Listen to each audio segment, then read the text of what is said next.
Although it launched with Virtua Fighter and Panzer Dragoon, it was a stall that left the biggest impact on me in the Saturn's early days. While the rest of the lineup focused on fancy polygonal graphics, Sega's 2D platformer stood out thanks to its incredible hand-drawn visuals.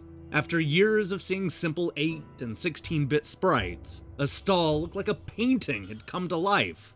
Unfortunately, the game wasn't all that much fun to play, but I can still remember hoping that we would see a whole generation of gorgeously realized hand-drawn games.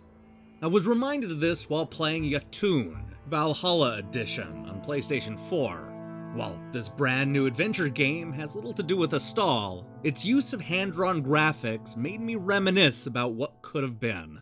For as versatile and convenient as polygons are, there's just something special about the hand-drawn look. You can see the attention to detail and the care put into every frame, and that's always heightened the experience for me.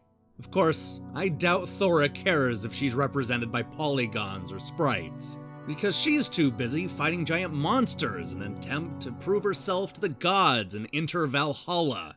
The good news is that Thora has been given a second chance at life after suffering an inglorious death.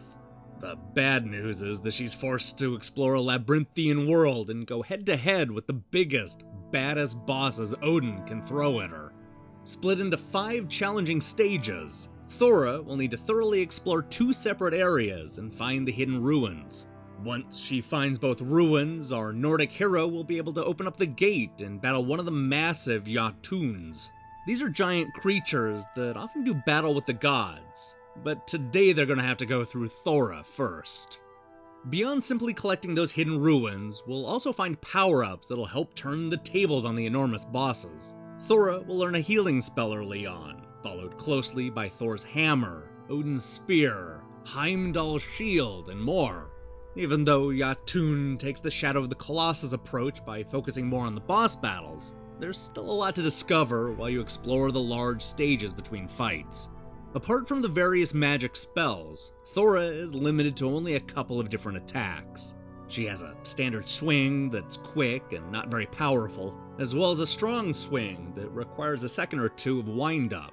She'll also be able to roll away from sticky situations and use her giant axe to chop down trees. And this isn't much, but it's all she'll need if she's going to take on those massive creatures waiting at the end of the stage.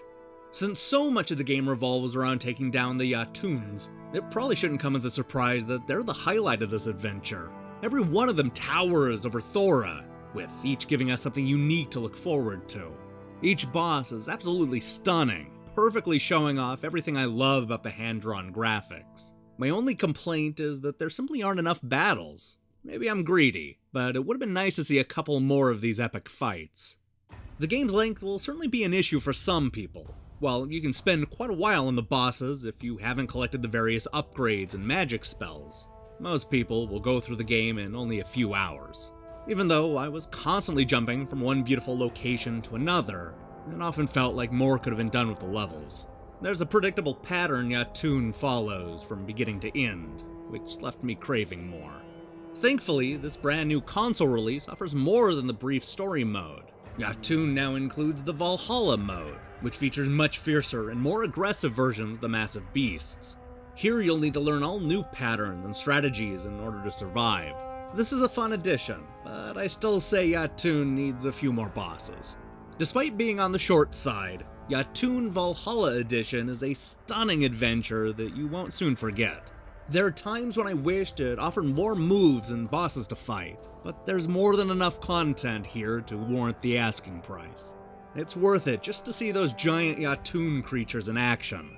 I want to see more games like this. Hi, thanks for watching our review. Remember a few months ago when it seemed like I hated every game? Now it seems like I'm overwhelmed with great games. I also really enjoyed Skyforce Anniversary and Tadpole Treble, just a couple of the reviews that went up last week. We're going to follow this up with a look at Stardust Galaxy Warriors, Stellar Climax, and Rive. Oh, and I was on television recently. We'll talk about that in an upcoming Log Drive Runner video. So, do me a favor and click the subscribe button and support what we're doing here. Until then,